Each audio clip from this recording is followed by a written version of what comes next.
Welcome back दोस्तों। Actually मेरे list में कुछ मूवीज है जो मैं एक्सप्लेन करना चाहता हूँ। उन्हीं में से ये भी एक मूवी है। आने वाले 24 घंटों में एक तेलुगु लैंग्वेज मूवी है। ये मूवी 2019 में रिलीज हुई। उसी तरह एक मिस्ट्री सस्पेंस थ्रिलर मूवी है। अब मूवी के बारे में बात करें तो मूवी मुझे माइंड ब्लोइंग लगी। इंटरवल तक एक स्टोरी चलती है और इंटरवल के बाद इस मूवी का रंग ही बदल जाता है। और क्लाइमैक्स तो भाई साहब you can't guess the culprit. और क्लाइमैक्स में जो स्टोरी दिखाई जाती है वो तो माइंड ब्लोइंग, आपके होश उड़ा देगी। सो स्टे ट्यून, स्टोरी को थोड़ा ध्यान से सुनिए। तो चलिए बिना टाइम वेस्ट किए लेट्स स्टार्ट। और उससे पहले अगर आप मेरे चैनल पर नए हैं तो अपना प्यार दिखाइए, अगर पुराने हैं तो और प्यार लुटाइए। तो मूवी की शुरुआत होती है एक बंदे से जिसका नाम है एसीपी नरसिम्हा, जो अपने ऑफिस में बैठकर टीवी चैनल पर न्यूज देख रहा होता है। और इसी न्यूज के दरमियान ये भी न्यूज आती है कि जेल से 3 कैदी भाग चुके हैं और ये 3 कैदी किसी लड़की का रेप करके मार दिया था। ये न्यूज सुनने के देरी वो एसीपी फौरन अपनी फोर्स को बुलाता है और शहर में नाकाबंदी कर देता है और उसी तरह फौरन उन कैदियों को पकड़ने के लिए ऑर्डर दे देता है। इस तरफ इन तीनों कैदियों को दिखाया जाता है जो पुलिस से बचते हुए इधर उधर भाग रहे होते हैं। और इसी दरमियान में ये तीनों किसी घर की दीवार कूद के उस घर में एंटर हो जाते हैं। उसके बाद एक लड़की का इंट्रोडक्शन होता है और इसका नाम है विद्या, जो फिलहाल अपने घर में अकेली होती है कि तभी उस घर की लाइट चली जाती है क्योंकि बाहर जोरदार बारिश होती है। और उसी अंधेरे में विद्या उन तीनों कैदियों को देखती है। इन तीनों को देखने के बाद विद्या अपनी जान बचाने के लिए इधर उधर भागने लगती है, लेकिन वो तीनों विद्या को पकड़ने की कोशिश करती है कि तभी उस घर की लाइट आ जाती है। लाइट आने के बाद वो तीनों कैदी विद्या को डराते हुए उसे कहने लगते हैं, सिर्फ 1 घंटा हम तुम्हारे घर में रहेंगे, उसके बाद हम खुद ब खुद चले जाएंगे। अगर इस दरमियान में पुलिस तुम्हारे घर आई तो तुम पुलिस को हमारे बारे में कुछ भी मत बताना, वरना तुम्हारी खैर नहीं। कि तभी उस घर की घंटी बजने लगती है तो वो तीनों समझ जाते हैं कि पुलिस यहाँ पर आई हुई है। वो तीनों छुपने के लिए ऊपर जाते हैं। जब वो तीनों किसी कबर्ड को ओपन करते हैं तो वहाँ पर एक लाश होती है जो एक बंदे के ऊपर गिर जाती है। ये लाश देखकर ये तीनों के तीनों घबराने लगते हैं और इन तीनों की चीखें सुनने के बाद विद्या फौरन दौड़ती हुई ऊपर आती है और ये भी शॉक में रहती है। उसके बाद विद्या उन तीनों कैदियों को और उस लाश को उसी कबर्ड में बंद कर देती है, मतलब उन तीनों को उसमें छुपा देती है। जब विद्या अपने घर का दरवाजा ओपन करती है तो वहाँ पर अब्बास पॉल आया हुआ रहता है, इसका पड़ोसी, जो हमेशा विद्या से फ्लर्ट करते रहता है। लेकिन विद्या किसी भी तरह करके इस आदमी को अपने घर से बाहर भगा देती है। और जब विद्या ऊपर जाती है तो वो तीनों कैदी विद्या से पूछने लगती है कि तुमने कहा था कि तुम्हारा पति ऑफिस जा चुका है, तो ये कौन है? तो विद्या इन तीनों को बताने लगती है कि यही मेरा पति है। हाँ, मैंने मेरे पति को मार दिया। ऑफ कोर्स ये बात सुनने के बाद इन तीनों के होश उड़ जाते हैं और उसके बाद विद्या अपनी स्टोरी इन तीनों को बताने लगती है। इसके पति का नाम है राहुल और राहुल बहुत ही फेमस एड फिल्म मेकर है। इसके चर्चे सिर्फ इंडिया में नहीं बल्कि सारे वर्ल्ड में होते हैं। एक दिन जब राहुल किसी गांव जाकर अपनी फोटो शूट कर रहा होता है कि तभी वहां पर विद्या आती है। मतलब विद्या उस फोटो शूट को रियल समझकर वहां पर आती है। तो विद्या को देखने के बाद राहुल को पहली नजर में प्यार हो जाता है और राहुल भी विद्या की फोटो खींचने लगता है। अब विद्या के बारे में बात करें तो विद्या एक अनाथ है जो किसी ऑर्फनेज में पली बड़ी होती है और बड़ी होने के बाद विद्या उसी ऑर्फनेज में रहकर उन बच्चों का ख्याल रखती है। उसके बाद एक दिन राहुल उस ऑर्फनेज आता है और उन सारे बच्चों को अपने हाथ से बिरयानी पकाने लगता है कि तभी वहाँ पर विद्या आती है और विद्या को देखने की देरी राहुल आई लव यू कह देता है। इस तरह से राहुल पूरा का पूरा दिन विद्या को आई लव यू कहते रहता है, लेकिन विद्या राहुल को कुछ भाव नहीं देती। लेकिन तभी वहाँ पर राहुल की टीम आती है और राहुल का एक मैनेजर होता है जिसका नाम है दास, और दास राहुल के बारे में विद्या को बताने लगता है कि ये कितना बड़ा सेलिब्रिटी है। उसके बाद राहुल विद्या को प्रपोज करने लगता है, विल यू मैरी मी, मैं तुमसे शादी करना चाहता हूँ। खैर विद्या भी राहुल के प्रपोजल को एक्सेप्ट कर लेती है। इस तरह से इन दोनों की शादी भी हो जाती है। शादी होने के बाद कुछ दिनों तक इन दोनों का रिलेशनशिप अच्छा खासा चलने लगता है। और एक दिन जब विद्या अपनी आंखें खोलती है तो इसके बगल में राहुल नहीं होता। तो विद्या उसी घर में राहुल को इधर उधर ढूंढने लगती है। लेकिन तभी विद्या को किसी कमरे में रोमांटिक आवाजें सुनाई देने लगती है जो कपल्स के दरमियान में होते हैं ना, आप समझ जाओ। लेकिन तभी यहाँ पर प्रेजेंट डे पर विद्या के घर में बहुत कुछ पानी आ जाता है। ये पानी देखकर ये चारों लोग घबराने लगते हैं। जब ये चारों उस पानी को फॉलो करने लगते हैं तो एक्चुअली किसी बाथरूम में नल खुला हुआ रहता है और उसी के कारण वो पानी हॉल तक आ चुका था। जब विद्या उस कमरे में आती है तो बाद में विद्या को ये बात पता चलती है कि एक्चुअली राहुल अपने फर्स्ट नाइट की वीडियो बनाकर ये खुद बड़े से स्क्रीन में देख रहा होता है। और जब विद्या वहाँ पर आती है तो राहुल विद्या को इनवाइट करने लगता है, अरे विद्या तुम आओ, बैठो बैठो, देखो हमारी कितनी स्वीट मेमोरीज है। लेकिन विद्या गुस्से में आकर राहुल को डांटने लगती है। ये हमारे पर्सनल मोमेंट्स है और तुम इन मोमेंट्स को अपने कैमरे में कैसे कैद कर सकते हो। और मुझे खुद ये वीडियो देखकर शर्म आ रही है। लेकिन राहुल विद्या से कहने लगता है, हम जब पहली बार मिले थे तो वो मोमेंट्स मैं कभी भी भूल नहीं सकता, इसीलिए विद्या मैं उन मोमेंट्स को मेरे कैमरे में कैद कर लिया और फिक्र मत करो, ये वीडियो प्राइवेट है। लेकिन इसके बावजूद भी विद्या राहुल पर बहुत भड़कने लगती है। लेकिन फाइनली राहुल विद्या को सॉरी बोलने लगता है और उसे कहने लगता है, अगली बार मैं ऐसी हरकत नहीं करूँगा और हाँ, मैं ये वीडियो डिलीट कर रहा हूँ, प्लीज विद्या मुझे माफ कर दो। एक्चुअली मेरा कैमरा मेरी तीसरी आंख है और बचपन से लेते हुए मैंने इसी ख्वाब को लेकर बड़ा हुआ और मैं हर एक चीज मेरे कैमरे के एंगल से ही देखता हूँ। पता नहीं तुम इसे मेरा पागलपन कहो या तो फिर पैशन। तो खैर विद्या राहुल को माफ कर देती है और राहुल विद्या को लंच के लिए बुलाता है। उसके बाद ये दोनों किसी बड़े से होटल में लंच के लिए जाते हैं और जब ये दोनों किसी जगह पर बैठे हुए रहते हैं कि तभी विद्या की आंख कोई बंद करता है और विद्या की आंखों को बंद करने वाला और कोई नहीं, इसका फ्रेंड गणेश होता है। और वहीं पर एक और बंदा भी आता है जिसका नाम है चैतू और एक्चुअली ये दोनों विद्या के कॉलेज के फ्रेंड्स हैं और उसी तरह गणेश सिविल्स के लिए प्रिपेयर हो रहा है। खैर इन दोनों की क्लोज फ्रेंडशिप देखकर राहुल को कुछ अच्छा नहीं लगता, वो कुछ अजीब तरीके से उन दोनों को देखने लगता है। उसके बाद विद्या राहुल को गणेश और चैतू के बारे में बताने लगती है, लेकिन राहुल देखते ही देखते गणेश से मिसबिहेव करने लगता है, अनाप शनाप बकने लगता है और विद्या को बताने लगता है, यहाँ पर हम दोनों प्राइवेटली टाइम स्पेंड करने के लिए आए हैं और इन दोनों को जरा भी मैनेज नहीं है कि एक हस्बैंड और वाइफ के बीच इंटरप्ट करे। तो राहुल की ये बातें सुनने के बाद गणेश को बहुत बुरा लगता है और वो फौरन वहाँ से चला जाता है।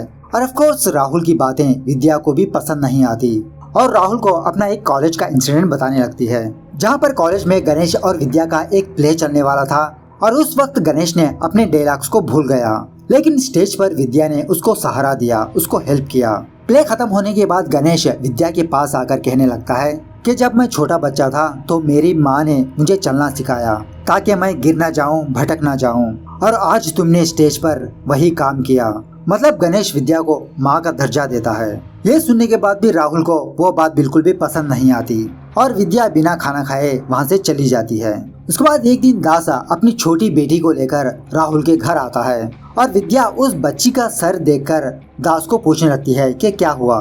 तो दास विद्या को बताने लगता है कि मेरी बेटी को कैंसर है, इसी ट्रीटमेंट के दौरान डॉक्टर्स ने इस बच्ची के बाल काट दिया और मुझे कुछ पैसों की जरूरत है।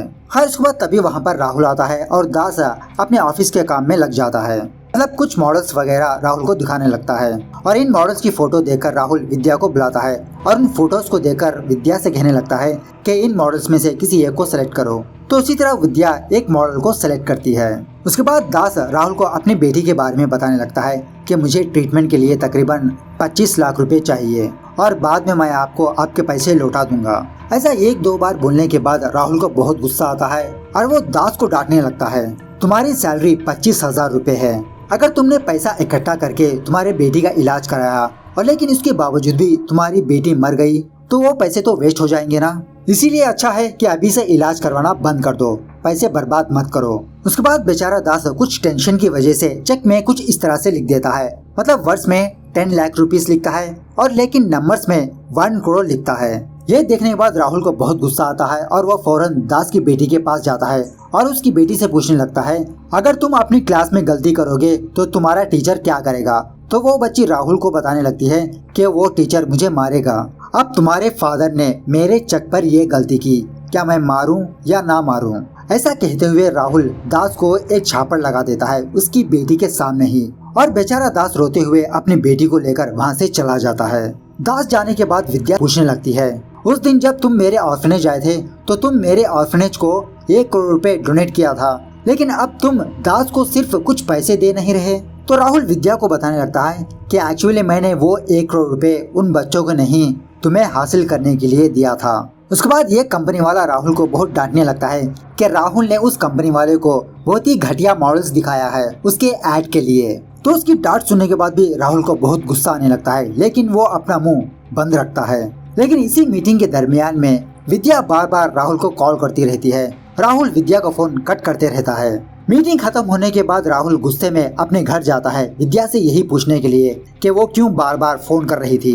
घर जाने के बाद राहुल को यह बात पता चलती है कि विद्या माँ बनने वाली है।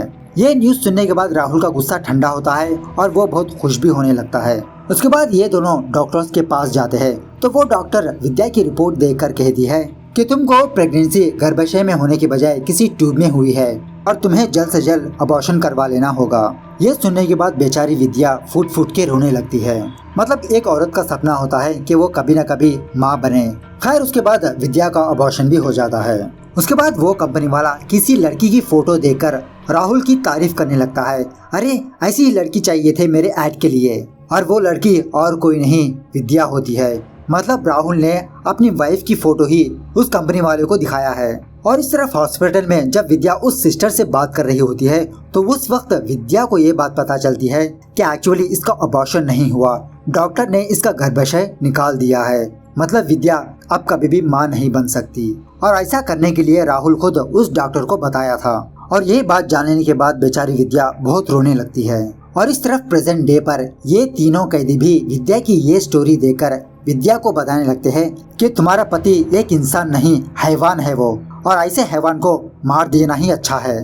खैर उसके बाद जब राहुल अपने घर आता है तो विद्या राहुल को एक झापड़ लगाकर उसे पूछने लगती है कि तुमने मेरे साथ ऐसा क्यों किया, मैं तुम्हारे खिलाफ पुलिस कंप्लेंट दूंगी। तो राहुल विद्या को बताने लगता है कि देखो अगर तुम माँ बन गई तो तुम्हारा फिगर बिगड़ सकता है और मैं तुम्हारा फिगर ऐसे ही वेस्ट नहीं करने वाला। उसके बाद राहुल विद्या को ये भी बताता है कि तुम जहाँ पर भी जाना चाहती हो चले जाओ, लेकिन पहले मुझे एक न्यूड फोटोशूट दो। ये सुनने के बाद विद्या को और गुस्सा आता है और राहुल को एक दो झापड़ भी लगाती है और वो बिल्कुल मना कर देती है कि मैं ये फोटोशूट बिल्कुल भी नहीं करूंगी। लेकिन तभी राहुल अपने फर्स्ट नाइट की वीडियोस दिखाकर विद्या को ब्लैकमेल करने लगता है। और ये वीडियो दिखाकर राहुल विद्या से कहने लगता है कि मुझे पता है कभी न कभी ये दिन जरूर आएगा और इसी के लिए मैंने ये वीडियो बचा के रखा है। और मैंने तुमसे क्या पूछा, एक न्यूड फोटोशूट बस। खैर उसके बाद विद्या यही बात अपने बेस्ट फ्रेंड गणेश को बताती है कि तभी वहाँ पर राहुल और दास आ जाते हैं और राहुल इन दोनों को एक साथ देखकर अनाप शनाप बकने लगता है। और यह बात गणेश को बिल्कुल भी पसंद नहीं आती और इस तरह से इन दोनों के बीच हाथापाई होने लगती है। जब फाइनली गणेश राहुल को मारने ही वाला होता है तो विद्या गणेश को रोक देती है, क्योंकि गणेश फ्यूचर IAS IPS है और गणेश को फौरन यहाँ से जाने के लिए कह देती है। गणेश जाने के बाद राहुल उस चाकू को अपने हाथ में लेता है और वो डिसाइड हो जाता है कि वो विद्या को मार देगा, क्योंकि राहुल ये समझता है कि विद्या का और गणेश का कुछ चक्कर चल रहा है। लेकिन बेचारी विद्या अपनी जान बचाने के लिए उस घर में इधर उधर भागने लगती है और इसी दरमियान में विद्या किसी भी तरह करके उसी चाकू को लेकर राहुल को मार देती है। तो इस तरह से विद्या ने अपने पति को मार दिया। और यहाँ पर प्रेजेंट डे पर देखते ही देखते उस घर में धुआं फैलने लगता है। जब ये चारों इधर उधर देखने लगते हैं तो किसी कमरे में कर्टन जल रहे होते हैं, तो वो तीनों लोग उस आग को बुझा देते हैं। जब विद्या धीरे धीरे बालकनी में आती है तो हमें उस घर के बाहर दास नजर आता है जो विद्या से छुप रहा होता है और यहाँ पर इंटरवल सीन होता है। तो दोस्तों यहाँ तक एक स्टोरी चलती है और उसके बाद कुछ और स्टोरी चलने लगती है। खैर उसके बाद ये तीनों विद्या से पूछने लगते हैं कि अब तुम क्या करना चाहती हो। तो विद्या उन तीनों को बताने लगती है कि मैं अपने आप को पुलिस के हवाले कर दूंगी। लेकिन वो तीनों विद्या को पुलिस के सामने सरेंडर होने से रोक देते हैं और वो तीनों लोग विद्या को ये आइडिया देते हैं कि ये चारों लोग राहुल की लाश को जला देंगे। उसके बाद विद्या उन तीनों को अपना एक फार्म हाउस का पता देती है जो वहाँ पर फिलहाल कोई भी नहीं रहता। तो विद्या राहुल की लाश को उस कार की डिक्की में रख देती है और वो तीनों लोग उसी कार में छुप जाते हैं। लेकिन किसी जगह पर आने के बाद विद्या अपनी कार को रोक देती है, क्योंकि सामने पुलिस की चेकिंग हो रही होती है, क्योंकि ऑफकोर्स वो तीनों कैदी जेल से भाग चुके थे। जब विद्या अपनी कार को पीछे निकालने ही वाली होती है कि तभी वहाँ पर कुछ और कार्स आ जाते हैं, जिसकी वजह से विद्या अपनी कार पीछे नहीं निकाल पाती। उसके बाद विद्या एक पुलिस वाले के पास जाकर कहती है कि सर मुझे जल्द से जल्द जाना होगा, मुझे किसी को ब्लड देना है। लेकिन वो पुलिस वाला विद्या को ऐसे ही ना छोड़ते हुए उसके डिटेल्स अपने रजिस्टर में लिख लेता है और अपने कांस्टेबल को कहने लगता है कि कांस्टेबल जल्द से जल्द इस मैडम की कार को चेक करके यहाँ से रवाना करो। और वो कांस्टेबल विद्या से कहने लगता है कि चलिए मैडम जल्द से जल्द अपनी कार की डिक्की ओपन कीजिए। जब विद्या अपनी कार की डिक्की ओपन करने ही वाली होती है कि तभी वहाँ पर एक इंस्पेक्टर आता है जिसका नाम है रंजन। और रंजन उस कांस्टेबल को बताने लगता है, अरे भाई साहब मैडम कह रही है ना कि इनको कुछ इमरजेंसी है, जाने दो, अरे जरा भी इंसानियत नहीं है तुम में, चलिए मैडम निकालिए अपनी गाड़ी। ये सुनने के बाद विद्या फौरन अपनी गाड़ी वहाँ से निकाल लेती है और उस फार्म हाउस आने के बाद वो चारों लोग राहुल की लाश को जला देते हैं। और अपने पति की लाश को जलता हुआ देखकर विद्या बहुत रोने लगती है।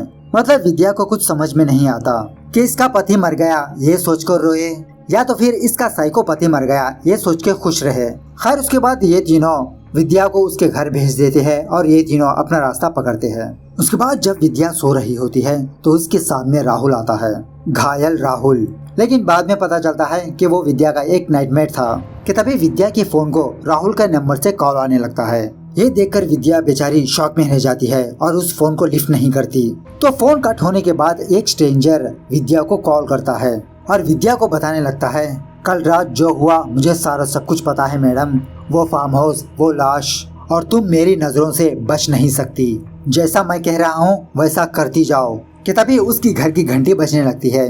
जब विद्या अपने घर का दरवाजा ओपन करती है तो वहाँ पर दास होता है और एक्चुअली राहुल का फोन दास के पास होता है और दास ने ही विद्या को फोन किया था, यही बात बताने के लिए कि राहुल का फोन इसके पास है। दास जाने के बाद वो ब्लैकमेलर फिर से विद्या को कॉल करता है और विद्या को 25 लाख की डिमांड करता है। ये बात सुनने की देरी विद्या का शक फौरन दास पर जाता है और विद्या ये समझती है कि इसको ब्लैकमेल करने वाला दास ही हो सकता है। उसके बाद विद्या अपने लॉकर से 25 लाख रुपए निकालती है और ब्लैकमेलर के बताए हुए एड्रेस पर जाने लगती है। लेकिन इत्तेफाक की बात यह है कि विद्या की कार के पीछे दास की कार भी होती है। खैर जब विद्या उन पैसों को लेकर किसी जगह पर आती है तो वहाँ पर एक मास्क वाला इंसान बाहर आता है उन पैसों को लेने के लिए। लेकिन तभी विद्या उस मास्क को हटाने की कोशिश करती है, लेकिन वो बंदा अपने आप को बचाने की कोशिश करता है। लेकिन तभी उस मास्क वाले बंदे को पुलिस घेर लेती है और वो मास्क वाला बंदा और कोई नहीं, इंस्पेक्टर रंजन होता है। उसके बाद रंजन उस एसीपी को जो कुछ हुआ वो बताने लगता है। एक्चुअली कल रात जब विद्या राहुल की लाश लेकर उस चेक पॉइंट पर आई थी तो रंजन ने ये देखा कि विद्या की कार की डिक्की से कुछ खून टपक रहा है और तभी रंजन को कुछ गड़बड़ लगा और विद्या जाने के बाद रंजन अपनी कार लेकर विद्या की कार को फॉलो करने लगता है। लेकिन किसी जगह पर आने के बाद रंजन अपना रास्ता खो देता है, मतलब विद्या की कार इसे नहीं दिखती। लेकिन थोड़ी देर बाद रंजन ये देखता है कि विद्या की कार किसी फार्म हाउस से बाहर आ रही थी। तो उसके बाद रंजन उस फार्म हाउस में जाता है तो वहाँ पर एक लाश जल रही होती है। तो रंजन को ये नहीं पता कि वो किसकी लाश है और उस लाश को किसने जलाया। अब चूंकि विद्या ने अपने डिटेल्स उस पुलिस वाले को दिया था तो रंजन ने विद्या की डिटेल्स लेकर विद्या को ब्लैकमेल करना शुरू कर दिया। लेकिन एक कांस्टेबल ने रंजन पर नजरें रखा था और उसी की वजह से पुलिस रंजन को पकड़ पाई। उसके बाद क्या था, वो एसीपी नरसिम्हा रंजन को सस्पेंड कर देता है और वो एसीपी विद्या को बुलाता है और उस लाश के बारे में पूछने लगता है। तो विद्या सारा सब कुछ उस एसीपी को बताने लगती है। हाँ सर, मैंने मेरे पति का कत्ल कर दिया और मेरा पति और कोई नहीं, famous ad film maker Rahul. यह सुनने के बाद वो एसीपी फौरन फॉरेंसिक टीम को और अपनी फोर्स को उस फार्म हाउस और राहुल के घर भेज देता है। इधर उधर सर्च करने के बाद पुलिस को राहुल के घर के बाहर मर्डर वेपन मिलता है, मतलब वो चाकू। उसके बाद विद्या के फोन को गणेश कॉल करने लगता है तो विद्या उस एसीपी को बताने लगती है कि ये मेरा बेस्ट फ्रेंड है। उसके बाद वो एसीपी गणेश और चैती को अपने ऑफिस में बुलाता है और गणेश को बताने लगता है कि विद्या ने उसके पति का कत्ल कर दिया।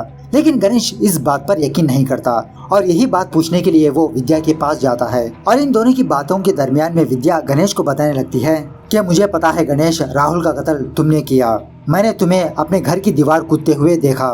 यह सुनने के बाद गणेश को बहुत बड़ा झटका लगता है और विद्या को बताने लगता है कि विद्या ये तुम क्या कह रही हो, जब तुमने मुझसे कहा कि मेरे घर से चले जाओ तो मैं चला गया, उसके बाद मैंने तुम्हारे घर को आया ही नहीं। और एक्चुअली विद्या ये समझती है कि गणेश ने राहुल का कत्ल किया और गणेश फ्यूचर IAS IPS है और विद्या गणेश का फ्यूचर बर्बाद नहीं करना चाहती, इसीलिए विद्या गणेश का क्राइम अपने ऊपर डाल दिया। लेकिन यहाँ पर गणेश ने भी राहुल का कत्ल नहीं किया और इन दोनों की बातें वो एसीपी सुन लेता है और यही बात ये दोनों उस एसीपी को बताने लगते हैं कि एक्चुअली मैंने मेरे पति का कत्ल नहीं किया, मैं सोच रही थी कि गणेश ने मेरे पति का कत्ल किया था, लेकिन गणेश ने भी राहुल को नहीं मारा। उसके बाद विद्या जो कुछ हुआ वो उस एसीपी को बताने लगती है, मतलब उस रात राहुल अपने हाथ में चाकू लेकर विद्या को मारने की कोशिश की थी और विद्या अपनी जान बचाने के लिए एक रूम में जाकर दरवाजा बंद कर लिया और बाहर से राहुल जोर जोर से चिल्लाता रहा कि दरवाजा ओपन करो। लेकिन विद्या ने अपना दरवाजा ओपन नहीं किया। लेकिन थोड़ी देर बाद राहुल की चीखने चिल्लाने की आवाज बंद हो चुकी थी। तो थोड़ी देर बाद विद्या पीछे के रास्ते से अपने घर में एंटर किया और वहाँ पर विद्या ने राहुल की लाश को देखा। तो एक्चुअली होता यह है, उसके बाद उस चाकू के फिंगरप्रिंट्स को टेस्ट करने पर पुलिस को ये बात पता चलती है कि उस चाकू पर जो फिंगरप्रिंट्स है वो ना ही विद्या के है और ना ही गणेश के है और ना ही चैतू के है, कि उसके बाद वो एसीपी विद्या से पूछने लगता है कि जब राहुल और गणेश के बीच हाथापाई हो रही थी क्या कोई और वहाँ पर था। तो विद्या उस एसीपी को बताने लगती है हाँ वहाँ पर दास भी था, लेकिन हाथापाई खत्म होने के बाद दास कहाँ पर गया मुझे पता नहीं। कि तभी विद्या दास को फोन करने लगती है, लेकिन उसका फोन नॉट रीचेबल होता है। जब पुलिस दास के घर जाती है तो उसका घर भी लॉकड में रहता है। उसके बाद दास की फैमिली को दिखाया जाता है जो कहीं पर जा रहे होते हैं और यहाँ पर दास बहुत घबराया हुआ रहता है। तो ये सारा सब कुछ देखने के बाद एसीपी को ये लगता है कि दास ने ही राहुल को मार दिया कुछ पैसों के लिए, और विद्या गणेश चैतू को छोड़ देता है। घर आने के बाद विद्या ये देखती है कि राहुल के फोन को कुछ मैसेजेस आने लगते हैं। तो यहाँ पर यह बात मुझे कुछ हजम नहीं हुई और इस बात को आप थोड़ा नोट कीजिए। तो वो मैसेजेस देखने के बाद विद्या अपना लैपटॉप ओपन करती है और कुछ सर्चिंग वगैरह करने लगती है और दिखने में ऐसा लगता है कि विद्या के हाथ कुछ ठोस सबूत मिले हैं और यही बात बताने के लिए विद्या उस एसीपी के घर जाती है।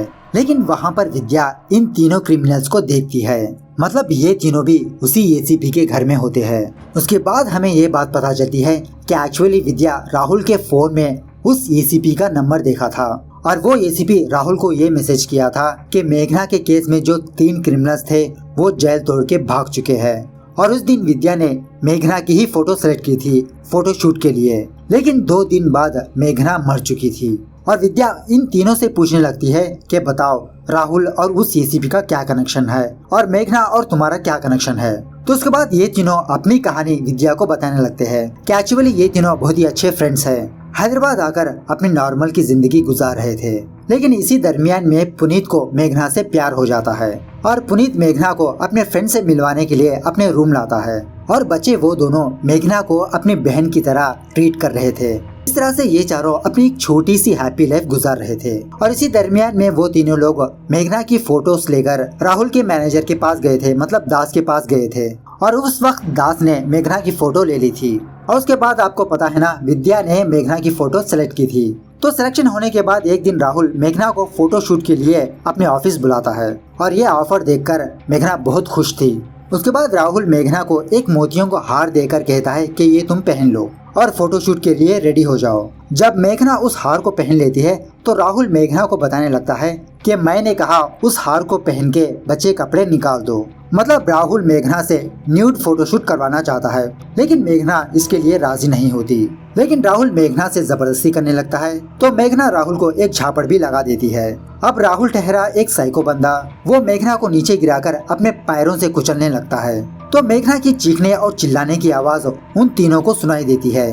वो तीनों दरवाजा ओपन करने की कोशिश करते हैं, लेकिन वो दरवाजा लॉकड में रहता है। जब तक वो तीनों दरवाजा तोड़ के अंदर आते तब तक राहुल मेघना को मार चुका था। ये देखने के बाद इन तीनों को बहुत गुस्सा आता है और वो तीनों राहुल पर टूट पड़ने लगते हैं। और जब वो तीनों राहुल को मारने ही वाले होते हैं कि तभी वहाँ पर एसीपी नरसिम्हा आता है और राहुल को बचा लेता है। और वो एसीपी वहाँ पर कुछ ऐसा सीन क्रिएट करता है ताकि ऐसा लगे कि इन तीनों ने ड्रग्स लेकर इस लड़की का रेप कर दिया है। उसके बाद वो एसीपी उन लोगों की फोटो खींच के सोशल मीडिया में अपलोड कर देता है। लेकिन इसी दरमियान में मेघना की सांस आ जाती है, मतलब मेघना जिंदगी रहती है। ये देखकर वो तीनों राहुल और उस एसीपी से अपनी जिंदगी की भीख मांगने लगते हैं। लेकिन वो एसीपी मेघना के गले पर अपना पैर रख के उसे मार देता है और इसीलिए ये तीनों जेल तोड़ के भागे हैं उस एसीपी को और राहुल को मारने के लिए। और उस वक्त जब राहुल विद्या के पीछे पड़ा था मारने के लिए, उसी वक्त ही वो तीनों राहुल के घर आ गए थे और राहुल को मार दिया था। लेकिन जब वो तीनों उस घर से बाहर जाने ही वाले थे तो वहाँ पर पुलिस आ चुकी थी और पुलिस को देखकर ये तीनों भीड़ से राहुल के घर में ही घुस गए। और जब ये तीनों राहुल के घर में आए थे तो वहाँ पर राहुल की लाश नहीं होती। और उसके बाद आपको पता है ना विद्या ने राहुल की लाश को कबोर्ड में छुपा दिया। और जब इन तीनों ने विद्या की अपनी स्टोरी सुनी थी तो इन तीनों ने सोचा कि ये तीनों विद्या की हेल्प करेंगे। कि तभी उसी वक्त वो एसीपी अपने हाथ में गन लेकर वहाँ पर आ जाता है और उन चारों पर फायरिंग करने लगता है। लेकिन खैर एनीवेज बहुत हाथापाई के बाद वो चारों उस एसीपी को भी मार देते हैं। उसके बाद विद्या दास से जा मिलती है उसे 25 लाख रुपए देने के लिए। और यहाँ पर दास अपनी स्टोरी विद्या को बताने लगता है कि जब राहुल और गणेश ये दोनों मारपीट कर रहे थे तब मौका देखकर दास पैसों की लॉकर के पास गया पैसे चुराने के लिए। लेकिन वो लॉक ओपन नहीं हुआ जिसकी वजह से दास वहीं पर छुप गया। और जब दास उस कमरे से बाहर आया तो दास ने ये देखा कि वो तीनों लोग राहुल को मार रहे थे। और जब विद्या उन तीनों को अपनी स्टोरी बता रही थी तो उस वक्त उन चारों को भटकाने के लिए दास ने ही उस नल को खोल दिया था। लेकिन उसके बावजूद भी दास उस घर से बाहर निकल नहीं पाया और फाइनली दास ने उस कर्टन्स को जलाए थे। इस तरह से दास उस घर से बाहर निकला और एक्चुअली दास अपनी फैमिली को लेकर किसी हॉस्पिटल जा रहा था अपना बेटी का इलाज करवाने के लिए। उसके बाद विद्या फिर से अपने ऑर्फनेज जाती है और उन अनाथ बच्चों का ख्याल करने लगती है और इस तरह से ये मूवी यहाँ पर दी एंड होती है। तो मूवी कैसे लगी कमेंट करके बताना जरूर। मिलते हैं अगली वीडियो में, तब तक take care, bye bye, see you soon.